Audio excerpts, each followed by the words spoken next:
Šimpanzí efekt. Predstavte si, že by sme dali skupine šimpanzov test s otázkami o globálnych trendoch. 3 možnosti, jedna správna odpoveď. Šimpanzi by typovali náhodne a v priemere by dosiahli úspešnosť 33%. Teraz si predstavte, že keď dáme rovnaký test vysokoškolsky vzdelaným ľuďom po celom svete, ich výsledky sú horšie než náhodné typovanie vdoba. Hans Rosling, švédsky lekár a štatistik, tento fenomén nazval šimpanzím efektom. Tisíckrát testov dokázal, že bežní ľudia, ale aj experti či vládni predstavitelia systematicky oceňujú pozitívne globálne trendy.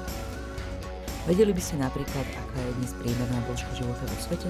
50, 60 alebo 70 rokov? Väčšina ľudí typuje okolo 60. Správna odpoveď? Približne 73 rokov.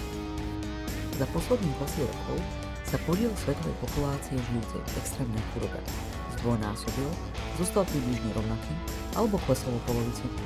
Väčšina ľudí verí, že sa zdvojnásobil a aká je pravda, klesol o viac než polovicu. Prečo takto systematicky zle odhadujeme stav sveta? Rosling identifikoval 3 hlavné dôvody. Poprvé, väčšina z nás sa to vôbec neučila alebo má zastarané vedomosti. To, čo sme sa naučili v škole pred 10-20 rokmi, dávno neplatí. Svet sa mení rýchlejšie než naše učebnice. Po druhé, médiá. Katastrofy a tragédie v titulkoch predávajú, postupné zlepšenie nie. Dedina v Kenii získala prístup k pitnej vode, sa nikdy nestane virálnou správou. A po tretie, naša myseľ prirodzene inklinuje k dramatizovaniu. Máme tendenciu nafúkovať rozdiely a podceňovať postupné zmeny. Je to evolučné dedičstvo.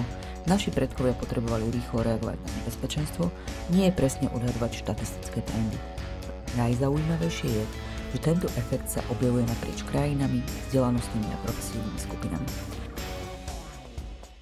Medzi rokmi 2019 a 2025 sme aj na Slovensku otestovali približne 500 študentov žurnalistiky a ich odpovede kopírujú globálny trend. Napríklad 60% študentov a študentiek sa domnievalo, že svetová chudoba narastá, hoci výrazne klesá. Pre budúcich novinárov je to varovný signál.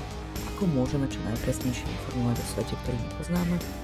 Rosling v tejto súvislosti hovorí aj o ďalších 2 faktoroch významných pre médiá.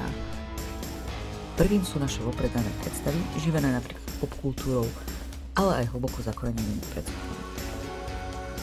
Druhým je, že prehliadame väčšinu. Keď napríklad hovoríme o rodovej rovnosti, zrejme nám napadne Afganistan, kde ženy nemôžu študovať. Ide však len o zlomok sveta. Celkovo sa situácia žien globálne postupne zlepšuje. Afganistan vidíme, pokrok v Rwande a inde vo svete už nie. Dobrá žurnalistika sa začína týmto uvedomením. Naša intuícia a domnienky nás často klamú. Potrebujeme dáta a fakty a potrebujeme pochybovať aj o svojich vlastných predpokladoch.